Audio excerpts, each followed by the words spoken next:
Chris's beer reviews. So, I've done 3 reviews revolving around this one particular company that had 3 different beers out on the shelf. There was a $21 something something bottle. I did a review for that. Blech, not worth it. And then there was another bottle.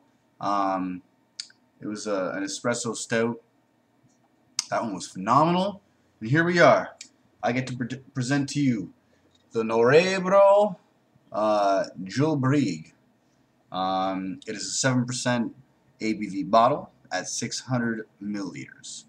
It was made in Denmark, and it actually has a little bit of a ingredient sticker on the back. It says flavored strong beer, water, obviously, barley malt, wheat malt, rye malt, hops, ginger, cloves. So we got quite the crazy beer on here. It expires, who knows? The more I talk about something I'm not familiar with, the more I'm wasting my time. We got another Nørrebro Bryghus cap, typical looking cap. Too bad you can't read the writing. And just to complement this fine piece of work, I'm going to be pouring it into this chalice, this goblet of Leffe. So, let's give this brew a whiz. Ha! No smoke as usual. Oh, I'm actually picking up on, it smells like a floral hops, but that's actually like a, I actually got the ginger smell that they were talking about. Here, let me just pour a little bit of this water on me, because it's water. I don't want to dilute this. And let's go in. Oh, look how thick that is. Like, hopefully this tastes nothing like the $22 one that was like drinking pure barley. I am not a barley fan. Look at that strange color. Okay, you got a brown tint at the bottom, you got a red tint at the side, and you got a black top. Very interesting. It's almost creating kind of like a purpley color. Not very much head at all, like the other ones that I've been having. And yeah.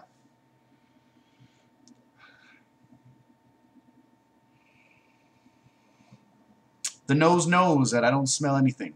So let's dive in and let you know what I'm tasting.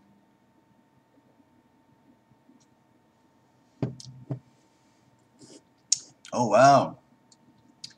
You know, it's strange reading those ingredients. I definitely taste clove.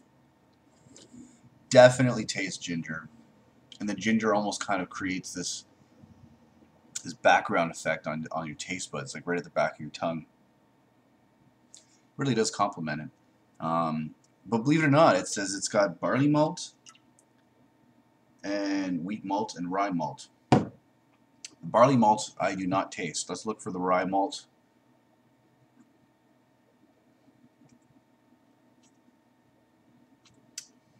See, it's strange. If I wouldn't have read those ingredients, I wouldn't have known what to pick out. Because the rye malt mixed with the cloves and what was that other ingredient? And the ginger, they all kind of taste like one flavor, and it really would have thrown me off. I probably would have only been able to pick up on one of them, and that probably would have been the ginger. It's not very carbonated in taste.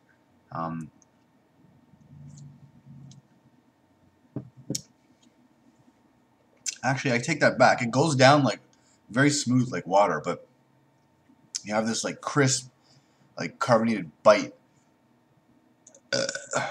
that adds to the element of this beer. Normally, I wouldn't expect to appreciate such a beer like this, but it actually tastes pretty good. I think this ran me up at LCBO at maybe like $7 or $8 or something. That's what I'm saying. That's what she said. It's got to be the first time I've said that on video, and it didn't even make sense. So, wow, there's like no head in the top. You can see No head. Barely any lace. Very heavy beer.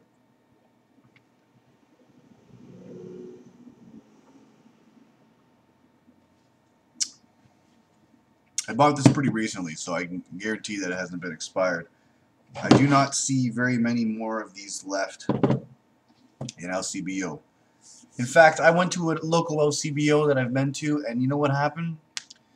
It was closing down. Who closes down LCBOs? Everybody buys from them like crazy.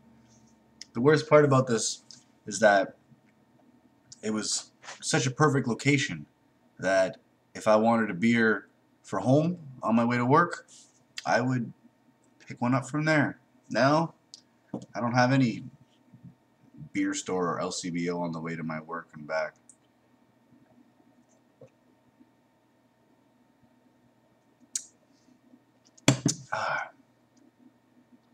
It's really strange how it tastes so watery, but then how it has that crisp, carbonated finish. Very strange. It's very strange how they even brew these beers. They're so heavy looking.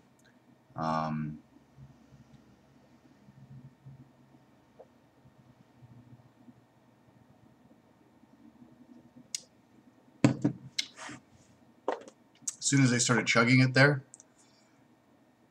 I started getting that barley gag reflex that I get. So even though that I can't taste it, I know that it's there. I know. Alright, people. It's time for me to give this sucker a review. A rating for this review. I don't even know what to rate this thing, man.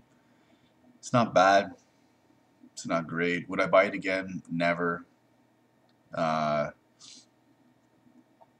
just going to give it a 2.4 out of 5. How does that sound? I can't even say it's an average beer.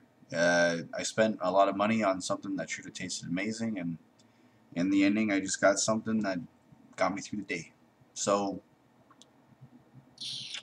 maybe even a 2.3 out of 5, but I'll stick with 4. I'll be a little bit more lenient.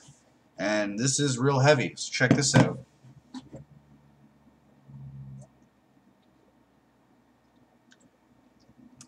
I am not even going to finish drinking this on camera.